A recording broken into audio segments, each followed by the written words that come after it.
Chanting of the crowd overwhelmed the microphones of City Council. Police arrested 2 people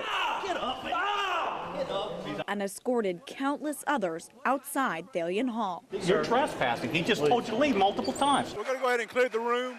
I'm going to have to ask the officers to clear the room. Even after the room calmed down, the barrage of complaints did not subside.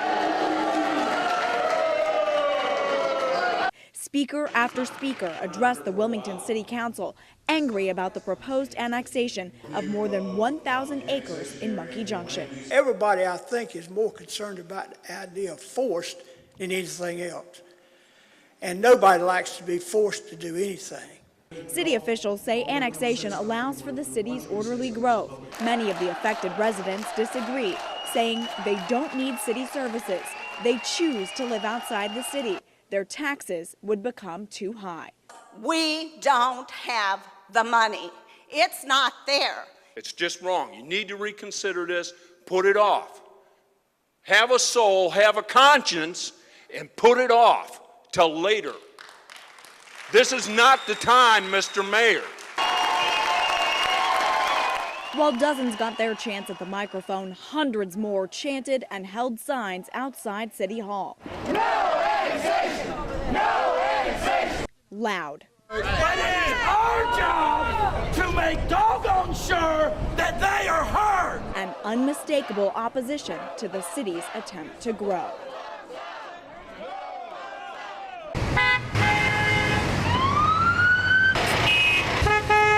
Craziness. It's just been hectic like this since 3 o'clock.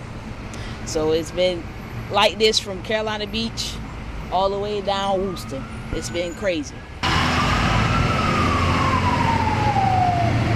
They need somebody out here because you got people trying to make 2-lane turns right here. And if nobody's out here, it's going to be another accident and another traffic jam and more angry people. So they probably need somebody out here besides that one over there. Where's the sheriff? Where's the cops who have traffic control? This is ridiculous!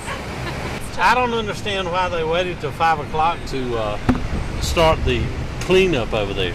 I came through there like at 2 o'clock this afternoon and everything was cool. There was no traffic, and now at 5 o'clock rush hour, they start this crap. They're not gonna sit no more. They done been in line about 2 to 3 hours. They just ready to go home and they can't go nowhere. So I said, come on, we got fresh coffee. Sit there and talk with me.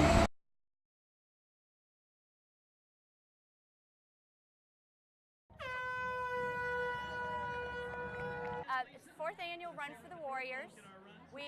We're looking at about 2,500 shown up today. In addition to having Marines and soldiers, sailors from the Wounded Warrior Barracks, we have soldiers and corpsmen and Navy from all over the country.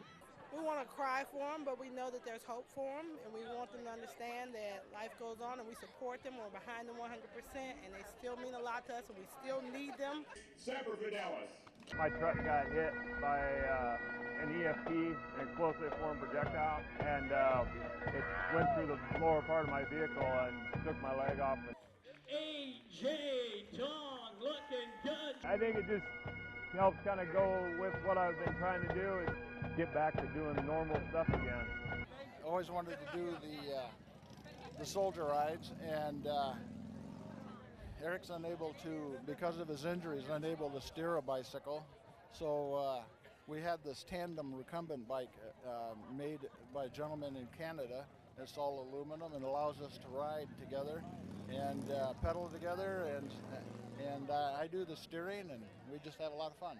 There's just nothing to describe that kind of a feeling, to see that inspiration and the motivation that these guys have. And Eric Edmondson, for the first time, walked across the finish line last year, and this year he rolled across with his dad. It's quite an honor to be here with.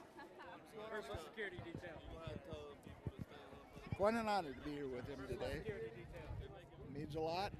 It means a lot to support all the Wounded Warriors. We're gonna have a great race today, aren't we, little buddy? It brings tears to your eyes. It just makes you feel so proud, and to know they have that strength, that everything that they face, and they can keep going. Very grateful to their service. Very grateful.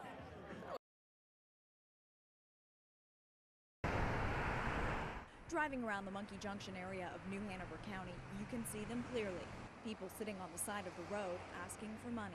But these men and their signs will soon disappear. We passed an ordinance in the county to prohibit especially aggressive panhandling and panhandling in general in public areas. Frank has sat at this intersection on and off for over a year. He says holding a sign is not panhandling. If you want to help me, that's out of the kindness of your heart. I don't ask you for nothing. You know, I don't panhandle, I don't beg, I don't ask for nobody for no money.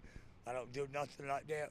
That's not what I do. But county leaders say just being near the roadways and approaching cars is dangerous, aggressive or not. It's turned into a real business and we need to put a stop to it. It's not safe for our citizens, not safe for the panhandlers. While some drivers roll down their windows to help Frank, others agree the ordinance is needed to help keep the area safe.